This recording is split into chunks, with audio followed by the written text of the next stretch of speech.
ನನಗೆ ಹುಡುಗಿರನ್ನ ನೋಡಿದ್ರೆ ಏನೇನೋ ಫೀಲ್ ಆಗುತ್ತೆ ಸರ್. ಹುಡುಗಿರನ್ನ ನೋಡಿದಾಗ ನನ್ಗೆ ಏನಿಲ್ಲ ಅನ್ಸುತ್ತೆ ಅನ್ನೋದನ್ನ ಕ್ಯಾಮ್ರಾ ಎದುರುಗಡೆ ಹೇಳಕ್ಕಾಗಲ್ಲ. ಆ ಭಾವನೆಗಳು ಆ ಅನ್ಸೋದನ್ನ ಅದು ಒಳಗಡೆನೆ ಇದ್ರೆ ಒಳ್ಳೇದು ಮೇಡಮ್. ಅಲ್ಲ ಏನ್ ಅನ್ಸುತ್ತೆ ಕ್ಯಾಶುವಲ್ ಆಗಿ ಹೇಳಬೇಕು ಅಂತ ಇದ್ರೆ ಅದು madam. Your time starts 30 seconds. 30 seconds. Okay? 3, 2, 1, go. ಏನು ಹೇಳಿ ಏನ್ ಅನ್ಸುತ್ತೆ ಹುಡುಗಿರ ಬಗ್ಗೆ ಅಂತ. ತಡೀರಿ, ಅವರು ಬೇರೆ ಹುಡುಗಿ ಕೇಳ್ತಾ ಇರೋದು. ನಿಮ್ಗೆ ಅನ್ಸಿದ್ದನ್ನ ನಾನು ಅವ್ರಿಗೆ ಅನ್ಸಿತ್ತು ಅಂತ ಹೇಳಕ್ಕಾಗತ್ತಾ? ನಮ್ಮ ಸೂರ್ಯನ ಜಾತಕದ ಪ್ರಕಾರ ಇನ್ನಾರು ತಿಂಗಳಲ್ಲಿ ಅವನು ಮದುವೆ ಆಗದೆ ಹೋದ್ರೆ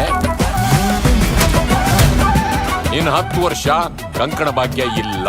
ಒಂದು ಇದೇ ರಾಶಿ ನಕ್ಷತ್ರ ಹೇಳಿ. ಹೇಳಿ ರಾಶಿ ನಕ್ಷತ್ರ ಹೇಳಿ.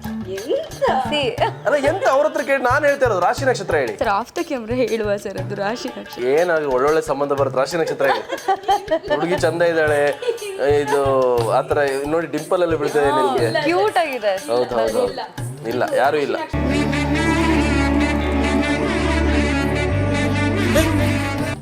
ಲವ್ ಮಾಡಬೇಕು ಮೇಡಮ್. ಲವ್ ಮಾಡಬೇಕು ಅಷ್ಟೇ. ಯಾಕೆ ಮಾಡ್ಬೇಕು? ಮಾಡ್ತಾ ಇರೋದು ಅದಕ್ಕೆ ಯಾಕೆ ಏನು ಅಂತ ಪ್ರಶ್ನೆ ಕೇಳಿದ್ರೆ ಅದಕ್ಕೆ ಲವ್ ಅನ್ನಲ್ಲ ಮೇಡಮ್, ವ್ಯವಹಾರ ಅಂತಾರೆ ಅದಕ್ಕೆ. ಪ್ರಶ್ನೆಗಳು ಇಟ್ಕೊಂಡು ಅಥವಾ ಎಕ್ಸ್ಪೆಕ್ಟೇಷನ್ಗಳು ಇಟ್ಕೊಂಡು ಅಥವಾ ಚೌಕಟ್ಟುಗಳು ಇಟ್ಕೊಂಡು ಮಾಡಿದ್ರೆ it becomes transaction. When there is no transaction, that is what is called love. Public ನೆಕ್ಸ್ಟ್ನ ಎಲ್ಲ ವೀಕ್ಷಕರಿಗೂ ನಮಸ್ಕಾರ. ನಾನು ನಿಮ್ಮ ಪ್ರೀತಿಯ ಚೈತನ್ಯ ಕೊಟ್ಟರೆ. ಇವತ್ತು ನಮ್ಮ ಪಬ್ಲಿಕ್ ನೆಕ್ಸ್ಟ್ನ ಸೆಲೆಬ್ರಿಟಿ ಟಾಪ್ ಹಿಟ್ ಪಬ್ಲಿಕ್ ನೆಕ್ಸ್ಟಲ್ಲಿರುವಂತಹ ಸೆಲೆಬ್ರಿಟಿ ಯಾರು ಅಂತ ಹೇಳಿದರೆ, ಇವರು ಮದುವೆ ಆಗದೇ ಬೆಸ್ಟ್ ಕಪಲ್ ಅಂತ ಹೇಳಿ ಅವಾರ್ಡ್ ಪಡ್ಕೊಂಡಿರುವ ಅಂತ ಹೇಳ್ಬೋದು. ಪ್ರತಿಯೊಂದು ಕಡೆಗಳಲ್ಲೂ ಕೂಡ ಜಸ್ಟ್ ಮ್ಯಾರಿಡ್ ಅಂತ ಹೇಳಿ ಫೇಮಸ್ ಆಗಿರುವಂಥ ಕಪಲ್ ಇವರು. ಒಬ್ಬರು ನಮ್ಮ ನೀವು ರಾಣಿ, ಮಾತು ಅಂತ ಬಿಟ್ಟರೆ ಚಟ್ಪಟ ಅಂತ ಪಟಾಕಿ ಥರ ಮಾತಾಡ್ತಾನೆ ಇರ್ತಾರೆ. ಇವರ ಸ್ಮೈಲಿಗೆ ಅದೆಷ್ಟೋ ಜನ ಬಿದ್ದಿರೋದು ಕೂಡ ಇದೆ. ಇಬ್ಬನಿ ತೊಬ್ಬಿದ ಅಂತ ಹೇಳಿ ಯಾರನ್ನು ಬೀಳ್ಸಿದ್ರು ಅಂತಲೂ ಗೊತ್ತಿಲ್ಲ. ಇದೀಗ ಜಸ್ಟ್ ಮ್ಯಾರಿಡ್ ಆಗಿ ನಮ್ಮ ಮುಂದೆ ಬರ್ತಾ ಇದ್ದಾರೆ ನಮ್ಮೆಲ್ಲರ ಪ್ರೀತಿಯ ಅಂಕಿತಾ ಅಮರ್ ಅವರು ನಮ್ಮ ಜೊತೆ ಇದ್ದಾರೆ.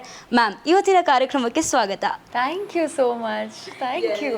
ಇನ್ನೊಬ್ರು ಬಿಗ್ ಬಾಸ್ ಅಂತ ಹೇಳಿ ಬಿಗ್ ಬಾಸ್ನ ಪಟ್ಟವನ್ನು ಪಡ್ಕೊಂಡಿರುವವರು ನಮ್ಮ ಕುಂದಾಪುರ ಅವರ ಹುಡುಗ. ಇವರು ಮಾತು, ಸ್ಮೈಲ್, ಇವರ ವ್ಯಕ್ತಿತ್ವದಲ್ಲೇ ಫೇಮಸ್ ಆಗಿರೋರು ಅಂತ ಹೇಳ್ಬೋದು. ನಮ್ಮೆಲ್ಲರ ಪ್ರೀತಿಯ ಜಸ್ಟ್ ಮ್ಯಾರಿಡ್ ಆಗಿರೋರು ಶೈನ್ ಶೆಟ್ಟಿ ಅವರು ಕೂಡ ಇವತ್ತು ನಮ್ಮ ಜೊತೆ ನಮ್ಮ ಕಾರ್ಯಕ್ರಮದಲ್ಲಿದ್ದಾರೆ. ಸರ್, ಇವತ್ತಿನ ಕಾರ್ಯಕ್ರಮಕ್ಕೆ ನಿಮಗೂ ಕೂಡ ಸ್ವಾಗತ. ನನಗೂ ನಿಮ್ಮ ಜೊತೆ ನಿಮ್ಮ ಕಾರ್ಯಕ್ರಮದಲ್ಲಿ ಅದಕ್ಕೆ ತುಂಬ ಖುಷಿ ಆಗ್ತಾ ಇದೆ ಕತಾರಿ ಅವರೇ. ನಿಮಗೂ ಕೂಡ ಈ ಕಾರ್ಯಕ್ರಮಕ್ಕೆ ಸ್ವಾಗತ. ಓ, ಥ್ಯಾಂಕ್ ಯು ಸರ್. ಶುರುಕ್ಕೆ ಎಂಚೋಲ್ಲರ್ ಸಾನ್ ಸೌಖ್ಯ ಅಲ್ಲ ಈ ರೆಂಚೋಲ್ಲರ್ ಯಾಲ್ ಹುಷಾರಲ್ಲ. ಈಗ ಆಕ್ಚುಲಿ ಅವ್ರು ನಾರ್ಮಲ್ ಆಗಿ ಬಂದ್ರು. ಸರ್, ಮೊದಲಿಗೆ ಏನು ಅಂತ ಹೇಳಿದ್ರೆ ಜಸ್ಟ್ ಮ್ಯಾರಿಡ್ ಆಗಿದ್ದೀರಾ, ಕಂಗ್ರ್ಯಾಚುಲೇಷನ್ ಅಂತ ಹೇಳ್ತಾ. So much. ನೀವು ಮದುವೆಗಂತೂ ಬರಲಿಲ್ಲ, ಬೀಗರೂಟಕ್ಕೆ ಬನ್ನಿ ನಾಳೆ ಶೋರ್ ಸಾಯಂಕಾಲ. ಏನು ಅಂತ ಹೇಳಿದ್ರೆ ಜಸ್ಟ್ ಮ್ಯಾರಿಡ್ ಸಿನಿಮಾ ಶುರುವಾಗೋದಕ್ಕಿಂತ ಮುಂಚೆನೆ ನೀವಿಬ್ರು ಕೂಡ, ನಾನು ಆವಾಗಲೇ ಹೇಳಿದಾಗೆ ಬೆಸ್ಟ್ ಕಪಲ್ ಅಂತ ಎಲ್ಲರೂ ಕೂಡ ಹೇಳ್ತಾ ಇದ್ದಾರೆ. ಕಪಲ್ ಇದ್ರೆ ಈ ರೀತಿ ಇರಬೇಕು ಅಂತ ಹೇಳಿ. ಓಕೆ, ಏನ್ ಹೇಳ್ತೀರಾ ಇದಕ್ಕೆ? ಯಾವ ತರ ಅಂತ ಹೇಳಿ ಅಂದ್ರೆ ಒಂದು ಕಪಲ್ ಅಂತ ಇದ್ರೆ ಈ ತರ ಇರ್ಬೇಕು ಅಂತ. ಅಂದ್ರೆ ನೀವು ನಾಟಕ ಮಾಡ್ತಿದ್ದೀರಾ, ನಾನು ಒರಿಜಿನಲ್ ಆಗಿದ್ದೀನಲ್ಲ, ಆ ತರ ಇರ್ಬೇಕು ಅಂತ. ಐ ಥಿಂಕ್ ಬಾಬಿ ಮ್ಯಾಮ್ಗೆ ಕ್ರೆಡಿಟ್ ಹೋಗುತ್ತೆ. ಕರೆಕ್ಟ್ ಆಗಿರೋ ವಧುವರನ ಹುಡುಕಿದ್ದಾರೆ ಅವರು ನಮ್ಮ ಸಿನಿಮಾಗೆ. ಆನ್ ಸ್ಕ್ರೀನ್ ಅಲ್ಲ, ಆಫ್ ಸ್ಕ್ರೀನ್ ಅಲ್ಲಿ ನಾವು ಯಾವ ರೀತಿ ಇದೀವಿ ಅದನ್ನ ನೋಡಿ. ಇನ್ನೂ ಸಿನಿಮಾನೇ ರಿಲೀಸ್ ಆಗಿಲ್ಲ, ಅದಕ್ಕಿಂತ ಮುಂಚೆನೆ ಎಲ್ಲರೂ ತುಂಬಾ ನಮ್ಮಿಬ್ರು ಪೇರ್ನ ಇಷ್ಟಪಟ್ಟು ಇದ್ರೆ ಪೇರ್ಗಳು ಇದ್ರೆ ಈ ತರ ಇರ್ಬೇಕಪ್ಪ, ಅಂದ್ರೆ ಕ್ಯೂಟ್ ಪೇರ್ ಅಂತ ಹೇಳಿ. Very nice, very nice. ಖುಷಿ ಆಗುತ್ತೆ. ನೆಕ್ಸ್ಟ್ ಸಿನಿಮಾಗೆ ಜಾಸ್ತಿ ಚಾರ್ಜ್ ಮಾಡ್ಬೋದು ನೋಡಿ. ನಮ್ಮಿಬ್ರು ಕಾಂಬಿನೇಷನ್ ಬಂತು ಅಂದ್ರೆ. ಓಕೆ, ಈ ಸಿನಿಮಾ ಅಂತ ಬಂದಾಗ ನಿಮ್ಮಿಬ್ಬರ ಆಯ್ಕೆ, ಮೊದಲಿಗೆ ಶೈನ್ ಶೆಟ್ಟಿ ಅವರ ಆಯ್ಕೆ ಯಾವ ರೀತಿ ಇತ್ತು ಈ ಸಿನಿಮಾಗೆ ಅಂತ ಅನ್ನುವಂಥದ್ದು? ಶೈನ್ ಶೆಟ್ಟಿ ಅವರ ಆಯ್ಕೆ ಬಗ್ಗೆ ಮಾತಾಡ್ತಾ ಹೋಗ್ತಾ ಇದ್ರೆ ನಾವು ಇವತ್ತಿನ ಈ ಕಾರ್ಯಕ್ರಮದಲ್ಲಿ ಹೇಗೆ ಹೇಳುವುದು ಇಲ್ಲ ಅಂದರೆ ನಾನು ತುಂಬ ಸಲ ಹೇಳಿದ್ದೀನಿ. ಬಹಳ ವರ್ಷಗಳ ಅನುಭವ ಚಿತ್ರರಂಗದಲ್ಲಿ ಇರುವಂತಹ ಸಂಗೀತ ನಿರ್ದೇಶಕ ಅಜನೀಶ್ ಲೋಕನಾಥ್ ಅವರು. ಅದರ ಜೊತೆಗೆ ಅಜನೀಶ್ ಸರ್ ಬರೋದಕ್ಕಿಂತ ಮುಂಚೆನೇ ಇಂಡಸ್ಟ್ರಿಗೆ Bobby ma'am is been a music director, singer, ಅದೆಲ್ಲ ಆಗಿದ್ದವರು. ಇವರಿಬ್ಬರು ಇಷ್ಟು ವರ್ಷಗಳ ಕಾಲ ಕನ್ನಡ ಚಿತ್ರರಂಗಕ್ಕೆ ನೀಡಿರುವಂತಹ ಕೊಡುಗೆ ಅಪಾರ. ಸೊ ಅಂಥವರು ಸಿನಿಮಾ ಮಾಡ್ತಾರೆ ಅಂತ ಮೊದಲನೇ ಬಾರಿ ನಿರ್ದೇಶನ ಮಾಡ್ತಾರೆ ಅಂತ ಮೇಡಮ್ಮು ನಿರ್ಮಾಣ ಮಾಡ್ತೀನಿ ಅಂತ ಅಜ್ಜು ಸರ್ ನಿರ್ಧಾರ ಮಾಡಿದಾಗ ನಮಗೊಂದು ಎಕ್ಸ್ಪೆಕ್ಟೇಷನ್ ಇರುತ್ತಲ್ವ, ಓ ಇಷ್ಟು ವರ್ಷಗಳು ಇವರು ಇಲ್ಲಿ ಇವಾಗ ಏನೋ ಒಂದು ಹೊಸದು ಕ್ರಿಯೇಟ್ ಮಾಡೋದಕ್ಕೆ ಅಂದರೆ ನಿರ್ಮಾಣ ಅಂತ ಬಂದಾಗ ಅವ್ರಿಗೊಂದು ತುಂಬ ಎಕ್ಸೈಟ್ ಆಗಿರುವಂಥ ಪ್ರಾಜೆಕ್ಟ್ ಆಗಿರುತ್ತೆ 100%. ಅದರ ಜೊತೆಗೆ ಚಿತ್ರದಲ್ಲಿ ಸಂಗೀತ ಅದು ಕೂಡ ಒಂದು ಎರಡು ಹ್ಯೂಜ್ ಎಕ್ಸ್ಪೆಕ್ಟೇಷನ್ ಇದ್ದಂಥ ಸಿನಿಮಾ ಜಸ್ಟ್ ಮ್ಯಾರಿಡ್ ನನಗೆ. ಸೊ ಆ್ಯಂಡ್ ಅದ್ರ ಜೊತೆಗೆ ಒಂದು ಬಹಳ ಸುಂದರವಾಗಿರುವಂಥ ಕತೆ ಮಾಡ್ಕೊಂಡಿದ್ರು. ಅದನ್ನು ಯಾವ ರೀತಿ ಎಕ್ಸಿಕ್ಯೂಟ್ ಮಾಡಬೇಕು ಅನ್ನೋದು ಕೂಡ ಪ್ಲ್ಯಾನ್ಡ್ ಮಾಡ್ಕೊಂಡಿದ್ರು. ಸೊ ಆ ಪ್ಲ್ಯಾನಿಂಗು, ಆ ಒಂದು ಕನ್ವಿಕ್ಷನ್ ನಾನು ನೋಡಿ ಈ ಸಿನಿಮಾ ಮಾಡಬೇಕು ಅಂತ ನಾನು ಒಪ್ಕೊಂಡೆ. ಎಸ್ ಮ್ಯಾಮ್, ನೀವೇನು ಹೇಳ್ತೀರಾ? ನಿಮಗೆ ಯಾವ ರೀತಿ ಇತ್ತು ಈ ಸಿನಿಮಾದ್ದು? ಹೇಳಿ ಹೇಳಿ ಮ್ಯಾಮ್. ಎಸ್ ಮ್ಯಾಮ್, ನಾನು ಇನ್ನೂ ಮಾತೇ ಮುಗಿಸಿದೆ. ಈ ಜನ ಎಷ್ಟೊತ್ತಿ ಮುಗಿಸ್ತಾರೆ ನೋಡೋದು, ನಾನು ಅದಕ್ಕೋಸ್ಕರ ಒಪ್ಕೊಂಡೆ. ಎಸ್ ಮ್ಯಾಮ್, ಹೇಳಿ ಮ್ಯಾಮ್. ಕಮಾನ್ ಮ್ಯಾಮ್, ನೀವು ಈ ಸಿನಿಮಾದಲ್ಲಿ ನಿಮ್ಮ ಆಯ್ಕೆ ಯಾವ ರೀತಿ? ಹೆಂಗ್ ಮಾಡಿದ್ರಿ ಮೇಡಮ್ ಈ ಸಿನಿಮಾ? ಅಂದ್ರೆ ನೀವು ಆಯ್ಕೆ ಹೇಳಿ, ಹೆಂಗೆ ಆಯ್ಕೆ ಮಾಡ್ಕೊಂಡ್ರಿ? ನನ್ನ ಆಯ್ಕೆ ಮಾಡಿದ್ದ ವಿಷಯ ಹೇಳ್ಬೇಕಾ? ಅದು ನಂದು ಇಬ್ಬನಿ ತಬ್ಬಿದ ಎಳೆಯಲ್ಲಿದ್ದು ಟೀಸರ್ ಬಂದಿತ್ತು ಅಷ್ಟೇ. ನಂದು ಇನ್ನೂ ಅಭಿನಯ ನೋಡಿರಲಿಲ್ಲ CR ಬಾಬಿ ಮ್ಯಾಮ್. ಆದರೂ ಅವ್ರಿಗೆ ಏನು ಅನಿಸ್ತೋ ಏನೋ ಗೊತ್ತಿಲ್ಲ, ಅವ್ರಿಗೇನು ಅನಿಸ್ತೋ ಏನೋ ಗೊತ್ತಿಲ್ಲ. ಪಾಪ ಕಾಂಟ್ಯಾಕ್ಟ್ ಮಾಡಿ ಈ ಥರ ಸಿನಿಮಾ ಮಾಡ್ತಾ ಇದ್ದೀವಿ ಅಂತ ಅಂದ್ಬಿಟ್ಟು ನೀನೇ ನನ್ನ ಸಹನ ಅಂತ ಹೇಳಿದ್ರು. ಹಾಗೆ ನಾನು ಆಯ್ಕೆ ಆಗಿದ್ದು ಈ ಪ್ರಾಜೆಕ್ಟಿಗೆ. ಅದಾದ ನಂತರ ನಾನು ಆ್ಯಕ್ಚುಲಿ ಇದನ್ನು ಬಿಲೀವ್ ಮಾಡ್ತೀನಿ, ನಮಗೆ ಪಾತ್ರಗಳನ್ನ ಆಯ್ಕೆ ಮಾಡ್ಕೊಳ್ಳೋ ಅಂಥ ಅವಕಾಶ ಸಿಗಲ್ಲ. ಪಾತ್ರಗಳು ನಮ್ಮನ್ನು ಆಯ್ಕೆ ಮಾಡ್ಕೋಬೇಕು. ಇಲ್ಲ ಅಂತಂದರೆ ಅದು ನಮ್ಮ ಹಣೆಯಲ್ಲಿ ಬರ್ದಿರ್ಬೇಕಂತಾರಲ್ಲ ಹಾಗೆ. ಸೊ ಸಹನ ನನ್ನನ್ನು ಆಯ್ಕೆ ಮಾಡಿಕೊಂಡ್ಲು, ನಾನು ಅವಳನ್ನ ಅಷ್ಟೇ ಅಪ್ಕೊಂಡೆ. ಇಬ್ಬರು ಹಾಗೆ ಜಗಳ ಮಾಡಿಕೊಂಡು, ಇಲ್ಲ ನೀನು ಈ ಥರ ಇದೆಯಾ, ನಾನು ಈ ಥರ ಇದ್ದೀನಿ ಅಂತ ಹಾಗೆ ಮಾತಾಡ್ಕೊಂಡು ಫೈನಲಿ ಒಂದು ಟ್ರ್ಯಾಕಿಗೆ ಬಂದು ಸಹನ ಆಗಿ ಕ್ಯಾಮ್ರಾ ಮುಂದೆ ಹೇಗಿರಬೇಕು ಅದರದ್ದೆಲ್ಲ ಅಭಿನಯನೂ ಬಾಬಿ ಮ್ಯಾಮ್ಗೆ ಇಷ್ಟ ಆಗೋ ಹಾಗೆ ಕೊಟ್ಟಿದ್ದೀನಿ ಅನ್ಕೋತೀನಿ. ಇನ್ನೇನಿದ್ರು ಪ್ರೇಕ್ಷಕರಿಗೆ ಬಿಟ್ಟಿತ್ತು ಅಷ್ಟೇ. ಶೈನ್ ಸರ್, ಏನು ಅಂತ ಹೇಳಿದರೆ, ನೀವು ಟ್ರೈಲರಲ್ಲಿ ಬರುವಾಗ ನೀವು ಹೇಳ್ತೀರಾ ಆಯಿತಾ, ಅದರಲ್ಲಿ ಒಂದಿದೆ, ನನಗೆ ಹುಡುಗಿರನ್ನ ನೋಡುವಾಗ ಏನೇನು ಅನಿಸುತ್ತೆ ಅಂತ ಹೇಳ್ತೀರಾ. ಏನೇನು ಅನಿಸುತ್ತೆ ಅಂತ ಹೇಳಿ ನೀವು ಪಟ್ಪಟ ಅಂತ ಹೇಳ್ತಾ ಹೋಗ್ಬೇಕು ನನಗೆ, ಆಯಿತಾ? ನಿಮಗೆ 30 ಸೆಕೆಂಡ್ಸ್ ಕೊಡ್ತಾನೆ. ಹುಡುಗಿರನ್ನ ನೋಡಿದಾಗ ನನಗೆ ಏನೆಲ್ಲ ಅನಿಸುತ್ತೆ ಅಂತ ಹೇಳ್ತೀರಾ. ಹುಡುಗಿರನ್ನ ನೋಡಿದಾಗ ನನಗೆ ಏನೆಲ್ಲ ಅನಿಸುತ್ತೆ ಅನ್ನೋದನ್ನ ಕ್ಯಾಮ್ರಾ ಎದುರುಗಡೆ ಹೇಳೋಕ್ಕಾಗಲ್ಲ. ಅದು ಆ ಭಾವನೆಗಳು, ಆ ಅನ್ಸೋದನ್ನ ಅದು ಒಳಗಡೆನೇ ಇದ್ರೆ ಒಳ್ಳೇದು ಮೇಡಮ್. ಅಲ್ಲ, ಏನು ಅನಿಸುತ್ತೆ ಕ್ಯಾಶುವಲ್ ಆಗಿ ಹೇಳಬೇಕು ಅಂತ ಇದ್ರೆ ಅದು madam. Your time starts 30 seconds. 30 seconds. Okay? 3, 2, 1, go. ಏನು ಹೇಳಿ, ಏನನ್ಸುತ್ತೆ ಹುಡುಗಿರ ಬಗ್ಗೆ ಅಂತ? ಓ, ಹೇಳ್ಬೇಕಾ? ನನ್ ನೋಡಿ ಅನ್ಸ್ಕೊಳ್ಳಿ ಅಂತ ಇದೀರಾ ಅನ್ಕೊಂಡು ನಾನು ಅನ್ಸ್ಕೊತಾ ಇದ್ದೀನಿ ಒಳಗಡೆಯಿಂದ. ಓಕೆ ಓಕೆ ಓಕೆ ಓಕೆ ಹುಡುಗಿರ ನೋಡಿದ್ರೆ ಮೇಡಮ್ ಗೋ. ತಡೀರಿ, ಅವರು ಬೇರೆ ಹುಡುಗಿ ಕೇಳ್ತಾ ಇರೋದು. ನಿಮ್ಗೆ ಅನ್ಸಿದ್ದನ್ನ ನಾನು ಅವ್ರಿಗೆ ಅನ್ಸಿತ್ತು ಅಂತ ಹೇಳಕ್ಕಾಗತ್ತಾ? ನಿಮ್ಗೇನು ಅದೇ ಮೇಡಮ್, ನನಗೆ ಹುಡುಗಿರ್ ನೋಡಿದ್ರೆ ಏನ್ ಅನ್ಸುತ್ತೆ ಅಂತ ಅನ್ಸುತ್ತೆ. ಅಂದ್ರೆ ಮಾತಾಡೋಣ ಅನ್ಸುತ್ತೆ, ಅವ್ರನ್ನ ಚುಡಾಯಿಸೋಣ ಅನ್ಸುತ್ತೆ. ಅಂದ್ರೆ ಚುಡಾಯಿಸೋಣ ಅಂದ್ರೆ ಹಂಗಲ್ಲ, ಈ ಮಾತಲ್ಲಿ ಇವಾಗ ನಾವು ಕಾಲು ಹಿಡಿಯೋದು ಅಂತಾರೆ, ಕರೆಕ್ಟ್.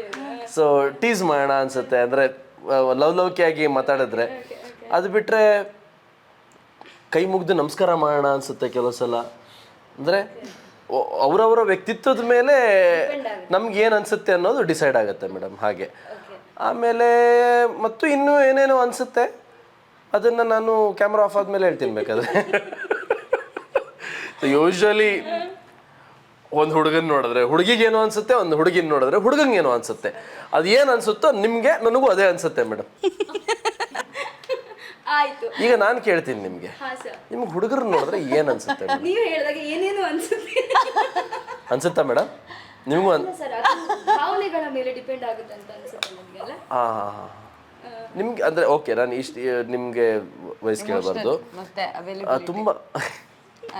ಸಾರಿ, ಇಲ್ಲ, ನಾನು ಕೇಳೋದು ನಿಮ್ಗೆ ಒಂದೇ ಥರದ ಭಾವನೆ ಹುಡುಗರ ಮೇಲೆ, ಅಂದ್ರೆ ಈಗ ಎಲ್ಲರ ಮೇಲೂ ಒಂದೇ ಥರ ಭಾವನೆ ಬರೋದಕ್ಕಾಗಲ್ಲ. ಎಷ್ಟು ಸಲ ಜೀವನದಲ್ಲಿ ಬಂದಿದೆ ಮೇಡಮ್ ಒಂದು ಸಿಂಗಲ್ ಫೀಲಿಂಗು, ಓ ಇವನ್ ಮಾತ್ರ ಚಪ್ರಿ ಅಂತ ಅನ್ಸುತ್ತೆ. ಅದಲ್ಲ ಮೇಡಮ್, ಅದು ನಿಮ್ಗೆ ಪ್ರತಿ ದಿವಸ ಸುಮಾರು ಜನರು ನೋಡಿದ್ರೆ ಅನ್ಸ್ಬೋದು. ಅದಲ್ಲ, ಎಷ್ಟು ಸಲ ಎಷ್ಟು ಹುಡುಗರು ನೋಡಿದ ಅನ್ಸಿದೆ ಮೇಡಮ್ ನಿಮ್ಗೆ? ಯಾರನ್ನ ನೋಡಿದಾಗ? ಒಂದೆರಡು ಸಲ ಅನ್ಸಿದೆ. ಒಂದು ಅದು ಜಸ್ಟ್ ನೋಡಿದಾಗ ಚೆನ್ನಾಗಿದಾರಲ್ಲ ಅಂತ ಅಷ್ಟೇ. ಅಲ್ಲಿಗೆ ನಿಲ್ತದು? Okay okay. ಇನ್ನೊಂದೇನು ಅಂತ ಹೇಳಿದ್ರೆ, ಜಸ್ಟ್ ಮ್ಯಾರಿಡ್ ಸಿನಿಮಾ ಅಂತ ಹೇಳಿ ಬಂದಾಗ ಇದು ಟೆಂಪರರಿ ಗಂಡ ಅಂತ ಒಂದು ಒಳ್ಳೆ ಕಾನ್ಸೆಪ್ಟ್ ಇದೆಯಪ್ಪ. ಏನಿದು? ಎಷ್ಟು ಖುಷಿ ಆಯ್ತು ನೋಡಿ ನಿಮ್ಗೆ ಟೆಂಪರರಿ ಗಂಡ ಅಂತ ಕೇಳಿಸ್ಕೊಂಡು. ನಿಮ್ಗೆ ಎಷ್ಟು ಒಳ್ಳೆ ಕಾನ್ಸೆಪ್ಟ್ ಇದೆಯಪ್ಪ ಅಂತೆ. ಏನ್ ಸರ್ ಇದು ಟೆಂಪರರಿ ಗಂಡ ಇಬ್ರು ಹೇಳ್ಬೇಕಪ್ಪ ನನಗೆ. ನನಗೆ ಗೊತ್ತಿಲ್ಲಪ್ಪ, ನಾನು ಟೆಂಪ್ರರಿ ಗಂಡ ಅಂತ ನಾನು ಕೇಳಿಸ್ಕೊಂಡಿಲ್ಲ. ಇದೆಯಾ ಇದೆ ನೀನ್ ಟೆಂಪ್ರರಿ ಅಷ್ಟೇ ನನಗೆ ಅಂತನಾ? ಟೆಂಪರರಿ ಮ್ಯಾರೇಜ್ ಅಷ್ಟೇ ಇದು. ಟೆಂಪ್ರರಿ ಗಂಡ ಅಂತ ಬಂದಿರೋದು, ನೀವು ಅವ್ರ ಹತ್ರ ಕೇಳ್ಬೇಕು. ಇದಕ್ಕೆ ನಾನು ಉತ್ತರ ಕೊಡಕ್ಕಾಗಲ್ಲ, ಯಾಕಂದ್ರೆ ಆ ಗಂಡ ನಾನೇ. ಅಫ್ಕೋರ್ಸ್ ಟೆಂಪರರಿ ಅಲ್ವಾ, ಅದಕ್ಕೆ ಕಂಡೀಷನ್ ಜಾಸ್ತಿ ಬರುತ್ತೆ. ಯಾವ ರೀತಿ ಟೆಂಪರರಿ ಗಂಡ ಅಂತ? ಎಲ್ಲ ಫುಲ್ ಹಾಕಿರೋ ಕಂಡೀಷನ್ಸ್ನ ನಾನು ಬಿಟ್ಕೊಡೋಕ್ಕಾಗೋದಿಲ್ಲ. ಟ್ರೈಲರಲ್ಲಿರೋ 2 ಕಂಡೀಷನ್ ಏನಂತಂದ್ರೆ, ಇವ್ರಂದ್ರಲ್ಲ ಏನೇನೋ ಆಗುತ್ತೆ ಅಂತ, ಅದನ್ನೆಲ್ಲ ಹಾಕ್ಸ್ಕೋಬಾರ್ದು ಅನ್ನೋದೊಂದು ಕಂಡೀಷನು. ಇನ್ನೊಂದು ಏನಂತಂದ್ರೆ, ನಾನು ಆಸ್ಟ್ರೇಲಿಯಾಗೆ ಹೋಗೋವರೆಗೂ ನನ್ನ ಪರ್ಮಿಷನ್ ಇಲ್ಲದೆ ಬೇರೆ ಹುಡುಗಿ ಜೊತೆ ಹೋಗ್ಬಾರ್ದು, ನನ್ನ ಪರ್ಮಿಷನ್ ಇಲ್ಲದೆ ನನ್ನನ್ನು ಮುಟ್ಬಾರ್ದು. ರಿಯಲ್ ಲೈಫ್ ಅಂತ ಬಂದಾಗ ನಿಮ್ ಗಂಡನ್ಗೆ ಈ ರೀತಿ ಏನೆಲ್ಲ ಕಂಡೀಷನ್ಸ್ ಹಾಕ್ತೀರಾ? ಚಾನ್ಸೇ ಇಲ್ಲ, ನೋ ಕಂಡೀಷನ್ಸೇ ಇಲ್ಲ. ನೀನು ಏನು ಬೇಕಾದ್ರೂ ಮಾಡ್ಬೋದು ಅಪ್ಪ, ಆ ಥರ ಗಂಡ ಸಿಗ್ಲಪ್ಪ ಅಲ್ವಾ? ನೀನು ಅವಾಗ ಏನು ಇದಿರಲ್ಲ, ಅವ್ರನ್ನು ಮುಟ್ಬಾರ್ದು ನನ್ನನ್ನು ಮುಟ್ಬಾರ್ದು ಆ ಥರ ಎಲ್ಲ ಇರಲ್ಲ. ಯಾರು ಬೇಕು ಅಲ್ಲಲ್ಲ, ಸಾರಿ, ಅರ್ಥ ನಾನು ಮಿಸ್ ಆಯ್ತು. ಟ್ರೈಲರ್ಗೆ ನಾನು ಕನೆಕ್ಟ್ ಮಾಡಿಬಿಟ್ಟೆ. ಅಯ್ಯೋ ಅಲ್ಲ, ರಿಯಲ್ ಲೈಫ್ ಅಂತ ಬಂದಾಗ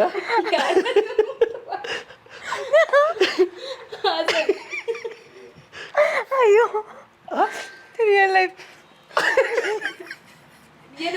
ಲೈಫಲ್ಲಿ ಇಲ್ಲಂತೆ ಮುಟ್ಟು, ಏನು ಕಂಡೀಷನ್ ಇಲ್ಲ, ಯಾರನ್ನ ಬೇಕಾದ್ರೂ ಮುಟ್ಟು. ಇಲ್ಲ, ಸೂರ್ಯನ್ ತರ ಗಂಡ ಸಿಗದೆ ಇರ್ಲಿ ಅಂತ ಕೇಳ್ಕೊತೀನಿ ಫಸ್ಟ್ ರಿಯಲ್ ಲೈಫಲ್ಲಿ. ನಮಗೆ ಇಷ್ಟ ಆಗೋ ಥರ ಗಂಡ ಸಿಕ್ಕಿದ್ರೆ ಈ ಥರ ಕಂಡೀಷನ್ ಹಾಕೋ ಅವಶ್ಯಕತೆನೇ ಬರಲ್ಲ. ಅವನೇ ಹಾಗಿರ್ತಾನೆ ನನ್ನ ಪ್ರಕಾರ. ಮೇಡಮ್, ನೀವು ನನಗೆ ಹೇಳಿ ಫಸ್ಟು, ನಿಮ್ಗೆ ಈ ತರ ಒಂದು ರಿಯಲ್ ಲೈಫಲ್ಲಿ ಟೆಂಪ್ರರಿ ಗಂಡ ಅಂತ ಸಿಕ್ಕಿದ್ರೆ ಖುಷಿ ಆಗತ್ತಾ ನಿಮ್ಗೆ? ಸುಳ್ಳು ಮಾತ್ರ ಹೇಳ್ಬಿಡಿ, ಯಾಕಂದ್ರೆ ಟೆಂಪ್ರರಿ ಗಂಡ ಒಳ್ಳೆ ಕಾನ್ಸೆಪ್ಟ್ ಅಲ್ಲ ಅಂತ ಚಪ್ಪಾಳೆ ಹೊಡೆದಿದ್ ನೀವು. ಬಿಕಾಸ್ ಏನ್ ಗೊತ್ತಾ, ಇನ್ನೊಂದು IVF ಮೂಲಕ ಮಗು ಮಾಡ್ಕೋಬಹುದು ಅಂತ ಹೇಳಿ ಭಾವನಾ ಮ್ಯಾಮ್ ಎಲ್ರಿಗೂ ತೋರಿಸಿದಾರೆ, ಅದು ಯಾರಿಗೂ ಗೊತ್ತಿದ್ದಿಲ್ಲ ಆಯ್ತಾ. ಇವಾಗ ಟೆಂಪರರಿ ಗಂಡ ಕೂಡ ಕೆಲವೊಂದು ಸೀರಿಯಲ್ ಅಲ್ಲೂ ಕಾನ್ಸೆಪ್ಟ್ ಬಂದಿದೆ, ಇವಾಗ ಸಿನಿಮಾದಲ್ಲೂ ಇದೊಂದು ಒಳ್ಳೆ ಕಾನ್ಸೆಪ್ಟ್. ಕೆಲವ್ರಿಗೆ ಇರ್ಬೋದು ಪರ್ಮನೆಂಟ್ ಗಂಡ ಬೇಡ, ಟೆಂಪರರಿ ಗಂಡ ಇರ್ಲಿ ಅಂತ ಹೇಳಿ. ನನಗೆ ಪರ್ಮನೆಂಟ್ ಗಂಡನೇ ಇರ್ಲಿ ಅಂತ. ಬಟ್ ಗಂಡ ಬೇಕು ಒಟ್ಟು. Okay okay okay okay. ಯಾವ ತರ ಮೇಡಮ್, ಅಂದ್ರೆ ಅವ್ರಿಗೆ ಏನು ಕ್ವಾಲಿಟೀಸ್ ಇರ್ಬೇಕು ಆ ಗಂಡನಲ್ಲಿ? ನಿಮ್ಗೆ ಕೇಳುವ ಕ್ವಶನ್ ಎಲ್ಲ ನೀವು ನನಗೆ ಅಲ್ಲ, ನಿಮ್ಗೆಲ್ಲ ಇಂಟರ್ವ್ಯೂ ಅಲ್ಲೂ ನೀವು ಎಲ್ಲರಿಗೂ ನಾವು ಕೇಳ್ತೀವಿ ಇವತ್ತು, ನಮಗೂ ಕೇಳಿಸ್ಕೊಂಡು. ಹೇಳಿ, ಗಮ್ಮತ್ತುಂಟು. ಅಲ್ಲ ಹೇಳಿ, ನಿಮ್ಗೆ ಯಾವ ತರ ಗಂಡ ಬೇಕು ಮೇಡಮ್? ನನ್ನನ್ನು ಅವನಲ್ಲಿ ಏನೆಲ್ಲ ಇರಬೇಕು ಎಲ್ಲ ಇರಬೇಕು ಮೇಡಮ್? ಇಂಟ್ರೆಸ್ಟಿಂಗ್ ಇದೆ, ನಂಗೆ ವಿವರಿಸಿ ಮೇಡಮ್. ಇದೇನು ನಾನು 10 ಮಾರ್ಕ್ ಕ್ವಶನ್ ಕೇಳಿದ್ರೆ ನೀವು 1 ಮಾರ್ಕ್ ಉತ್ತರ ಕೊಡ್ತಾ ಇದ್ದೀವಿ, ಎಲ್ಲ ಇರಬೇಕು, ಅದು ಇರುತ್ತೆ. ಹುಡುಗನಿಗೆ ಏನೆಲ್ಲ ಇರಬೇಕು, ಆ ಕ್ವಾಲಿಟೀಸ್ ಎಲ್ಲ ಇರಬೇಕು ಅವನ ಹತ್ರ. ಅದೇ ಇಲ್ಲ ಅಂದ್ರೆ ಅಲ್ಲ ಮೇಡಮ್, ನೀವು ಹೇಳಿದ ಕ್ವಾಲಿಟೀಸ್ ಅವನಿಗೆ ಇರ್ಲಿಲ್ಲ, ಎಲ್ಲ ಒಂದಿಷ್ಟು ನಿಮ್ಗೆ ಬೇಕಾಗಿರೋ ತರ ಕ್ವಾಲಿಟೀಸ್ ಇರ್ಲಿಲ್ಲ, ರಿಜೆಕ್ಟ್ ಅವನು ಬೇಡ ಅಂತ. ಅಲ್ಲ, ಎಲ್ಲೋ ನೀವು ಆ ಕ್ವಾಲಿಟೀಸ್ ಅನ್ನು ಹುಟ್ಟಾಕ್ಸ್ಬೋದಲ್ವಾ ಮೇಡಮ್ ಅವನಲ್ಲಿ? ಹುಟ್ಟಾಕ್ಸ್ಬೋದು, ಬಟ್ ಹುಟ್ಟಾಕ್ಸೋಕ್ಕಿಂತ ಅವನ ಹತ್ರ ನಿದ್ರೆ ಬೆಟರ್ ಅಲ್ವಾ ಸರ್ ಅಂತ. ಬರ್ತಾನೆ ಎಲ್ಲ ಪ್ಯಾಕೇಜ್ ಇದ್ಬಿಟ್ರೆ ಬೆಟರ್, ಹುಟ್ಟಾಕ್ಸಕ್ ಸುಮಾರು ಇರುತ್ತೆ. ಸರಿ, ಅದ್ರ ಜೊತೆ ಎಷ್ಟು ಜನ ಹುಟ್ಟಾಕಿಸಿದಂತೆ ಯಾರಿಗೂ ಗೊತ್ತು. ಆಕ್ಚುಲಿ ಈ ಇಂಟರ್ವ್ಯೂ ಚೆನ್ನಾಗಿದೆ. ಇವತ್ತು ನಾವು ಮಾತಾಡೋದಕ್ಕಿಂತನೂ ನಿಮ್ದೇ ಮಾತಾಡೋಣ ಇವತ್ತು. ಅಂದ್ರೆ ಯಾವ ಊರಿನ ಹುಡುಗ ಅಂತ ಏನಾದ್ರು? ನಮ್ದು ಮಂಗಳೂರು ಹುಡುಗನೇ ಸಿಕ್ಕಿದ್ರೆ ಬೆಟರ್ ಅನ್ಸುತ್ತೆ. ಅಂದ್ರೆ ಅದ್ರಲ್ಲಿ ನಿಮ್ದು ಬೆಟರ್ ಅಂತ ಇವಾಗ ಸಿಕ್ಕಿದ್ದಾರೆ ಯಾರಾದ್ರು? ಇಲ್ಲ ಸರ್, ಹುಡುಕ್ಬೇಕು. ಅಲ್ಲ, ನಿಮ್ಮ ಮನೆಯವ್ರು ನೋಡ್ತೇವೆ, ಕ್ಯಾಮ್ರಾ ಆಫ್ ಮಾಡಿಸ್ತೀನಿ ಬೇಕಾದ್ರೆ. ಎಲ್ಲ ಹೇಳಿಕ್ ಆಗೋದಿಲ್ಲ ಅಂತ.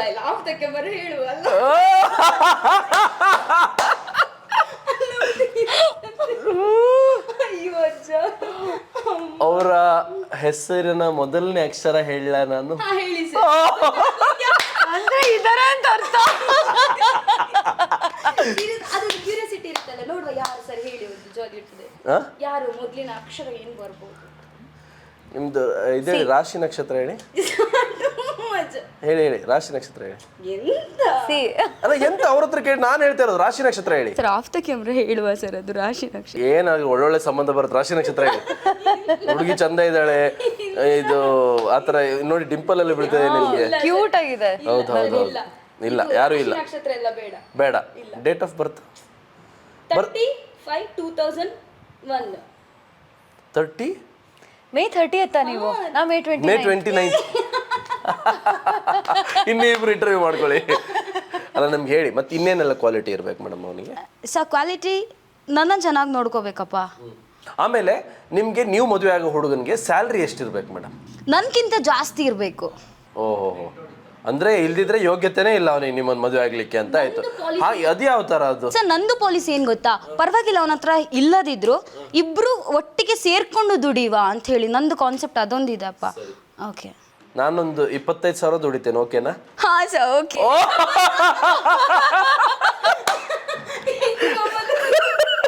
ಇದು ಪ್ರೊಮೋ ಕಟ್ಟಿ ನೀವು ಶೆಟ್ಟಿ ನಾವು ಶೆಟ್ಟಿ. ಒಬ್ಬ ಆಯ್ತಲ್ಲ. ನಾನು ಅವಾಗ್ಲಿಂದ ರಾಶಿ ನಕ್ಷತ್ರ ಕೇಳಿದೆ, ಹೇಳಲೇ ಇಲ್ಲ, ಇದಕ್ಕೆ ಕೇಳಿದ್ ನಾನು. ಓಕೆ, ಆಲ್ ರೈಟ್, ಮುಂದಕ್ಕೆ ಹೋಗೋಣ. ಎಸ್ ಸರ್, ಏನು ಅಂತ ಹೇಳಿದ್ರೆ ಜಸ್ಟ್ ಮ್ಯಾರಿಡ್ ಆಗ್ಲಿಕ್ಕೆ ಹೊರಟಿದ್ದೀರಾ, ಇವಾಗಲೇ ಹೇಳಿದಾಗೆ ಶೈನ್ ಶೆಟ್ಟಿ ಅವರಿಗೆ ಕೇಳ್ತಾನೆ, ಬ್ಯಾಚುಲರ್ ಲೈಫ್ ಒಳ್ಳೇದಾ ಅಲ್ಲ ಮ್ಯಾರೇಜ್ ಲೈಫ್ ಒಳ್ಳೇದಾ ಅನ್ನುವಂಥದ್ದು. ಆ ಅನುಭವ ನನಗಿಲ್ಲ. ಬ್ಯಾಚುಲರ್ ಲೈಫ್ ಇವಾಗ ಸದ್ಯಕ್ಕೆ ಒಳ್ಳೇದಿದೆ, ಮ್ಯಾರೇಜ್ ಲೈಫ್ ನಾನು ಇನ್ನೂ ಆಗಿಲ್ಲ. ಸೊ ಹಾಗಾಗಿ ಅದನ್ನು ನಾನು ಹೇಳೋದಕ್ಕೆ ಸಾಧ್ಯ ಇಲ್ಲ. But I think life is all about challenges. ಅಂದರೆ ನಿಮಗೆ ಮದುವೆ ಆಗದೇ ಇರಿ, ಪ್ರೀತಿಸದೇ ಇರಿ, ಯಾವುದೇ ರೀತಿಯ ಒಂದಿಷ್ಟು ಚಾಲೆಂಜಸ್ಗಳು ಎದುರು ಬಂದೇ ಬರುತ್ತೆ. ಆ್ಯಂಡ್ ಐ ಥಿಂಕ್ ಮದುವೆ ಆಗೋದ್ರಿಂದ ಹಿಡಿದು ನಿಮ್ಮ ಕಾಲೇಜ್ ದಾಟಿ ಯಾವುದೋ ಒಂದು ಪ್ರೀತಿ ಕಳ್ಕೊಳ್ಳೋದ್ರಿಂದ ಹಿಡಿದು ಆ ಪ್ರೀತಿ ಆ ನೋವಿಂದ ಅಥವಾ ಆ ಯಾತನೆಯಿಂದ ಹೊರಗಡೆ ಬರೋದ್ರಿಂದ ಹಿಡಿದು ಮತ್ತೆ ಅದೇ ಥರದ್ದು 3-4 ಲವ್ ಮಾಡಿ ಮತ್ತೆ ಯಾತನೆಗಳು ಇಂದ ಹೊರಗಡೆ ಬರೋದ್ರಿಂದ ಹಿಡಿದು ಕೊನೆಯದಾಗಿ ನಮ್ಗೆ ಯಾರೋ ಒಂದು ಈ ಥರದ ಹುಡುಗಿ ನಮ್ಗೆ ಲೈಫ್ ಕೊಡೋದ್ರಿಂದ ಹಿಡಿದು ಅದಾದಮೇಲೆ ನಾವು ಹೇಳಿರುವಂಥ ಹಳೆ ಕಥೆಗಳನ್ನ ಅವ್ರು ನಮ್ಮ ವಿರುದ್ಧ ಉಪಯೋಗಿಸ್ಕೊಳ್ಳೋದ್ರಿಂದ ಹಿಡಿದು ಒಂದು ಅನ್ಯೋನ್ಯವಾಗಿ ನಾವು ಜೀವನ ನಡೆಸೋದ್ರಿಂದ ಹಿಡಿದು, ಸೊ ಇದೆಲ್ಲ ಚಾಲೆಂಜಸ್ ಇದ್ದೇ ಇರುತ್ತೆ ಜೀವನದಲ್ಲಿ. And what is life without hurdles? ಸ್ಟ್ರೈಟಾಗಿ ರೋಡ್ ಇದ್ರೆ ಎಷ್ಟು ಅಂತ ಹೋಗೋದಕ್ಕೆ ಸಾಧ್ಯ ಮೇಡಮ್? ಚಾರ್ಮಾಡಿ ಇರಬೇಕು, ಶಿರಾಡಿ ಇರಬೇಕು, ಇಲ್ಲ ಆಗುಂಬೆ ಘಾಟಿ ಇರಬೇಕು, ಒಂದಿಷ್ಟು ಹೇರ್ ಪಿನ್ ಬೆಂಡ್ಗಳು ಇರಬೇಕು ಲೈಫಲ್ಲಿ. ನೀವೆಷ್ಟು ಹೋಗಿದ್ದೀರಾ ಸರ್ ಹಂಗಾದ್ರೆ? ನಮ್ದು ಆಗುಂಬೆ ಜಾಸ್ತಿ ಹೋಗೋದು, 12 ಇದೆ ಸರ್. ಹಾಗಾದ್ರೆ ಏಳು ಬೀಳು ತುಂಬಾ ಆಗಿದೆ ಅಂತ ಹೇಳ್ಬೋದು ಲೈಫಲ್ಲಿ. ಖಂಡಿತ ಎಲ್ಲರಿಗೂ ಆಗಿರುತ್ತೆ. ಈಗ ನಿಮ್ಗಾಗ್ಲಿಲ್ವಾ? ಅಲ್ಲ, ಜನರಲ್ ಮೇಡಮ್ ಅಲ್ವಾ, ಆಗಿರತ್ತಲ್ವಾ? ಜಸ್ಟ್ ಮ್ಯಾರಿಡಲ್ಲಿ ಇವಾಗ ನಾನು ಅವ್ರ ಹತ್ರ ಕೇಳಿದಾಗೆ, ಈಗ ಒಂದು ಹುಡುಗಿಗೆ ಅವರೊಬ್ಬ ಹುಡುಗನಿಗೆ ಪಾರ್ಟ್ನರ್ ಅನ್ನುವಂಥದ್ದು ತುಂಬ ಮುಖ್ಯ ಆಗುತ್ತೆ. ನಿಮ್ಮ ಪಾರ್ಟ್ನರ್ ಹೇಗಿರಬೇಕು ಅನ್ನುವಂಥದ್ದು? ಅಲ್ಲ, ಏನಂದ್ರೆ ಸುಮ್ಮನೆ ಹಿಂಗೆ ಅಂದ್ಬಿಡಿ ಅಷ್ಟೇ. ಪ್ರೀತಿ ಮಾಡ್ತಿರ್ಬೇಕು ನನ್ನನ್ನು, ನಾನು ಅವನ್ನ ಪ್ರೀತಿ ಮಾಡಿದೆ, ಅವನ್ನ ನಾನು ಪ್ರೀತಿ ಮಾಡಬೇಕು, ಅವ್ನು ನನ್ನ ಪ್ರೀತಿ ಮಾಡಬೇಕು ಅನ್ನೋದಷ್ಟೇ ನನ್ನ ಕನಸಿರೋದು. ಪಾರ್ಟ್ನರ್ ಹೇಗಿರ್ಬೇಕಂದಾಗ ಆಗಲೂ ಹೇಳ್ದೆ ನಾನು, ಅವ್ನು ನನಗೆ ಒಳ್ಳೆಯವನು ಅಂತ ಅನ್ನಿಸ್ಬೇಕು. ಓಕೆ, ಅಷ್ಟೇ. ನನಗೆ ಒಳ್ಳೆಯವನು ಅಂತ ಅನ್ಸಿದ್ರೆ ತುಂಬ ಚೆನ್ನಾಗಿ ಅವನ ಜೊತೆ ಜೀವನ ಕಟ್ಕೊಳ್ಬಲ್ಲೆ ಅನ್ನೋ. ನಾವು ಕೆಲಸ ಬಿಟ್ಟು ಮನೇಲಿ ನೆಕ್ಸ್ಟ್ ಹೌದು, ತುಂಬಾ ಚೆನ್ನಾಗಿ ನಾನು ನೋಡ್ಕೊಂಡಿರ್ತೀನಿ ಅಂದ್ರು. ಪರಿಸ್ಥಿತಿ ಹಂಗೆ ಬಂದ್ರೆ ಏನು ಮಾಡೋದಕ್ಕಾಗೋದಿಲ್ಲ.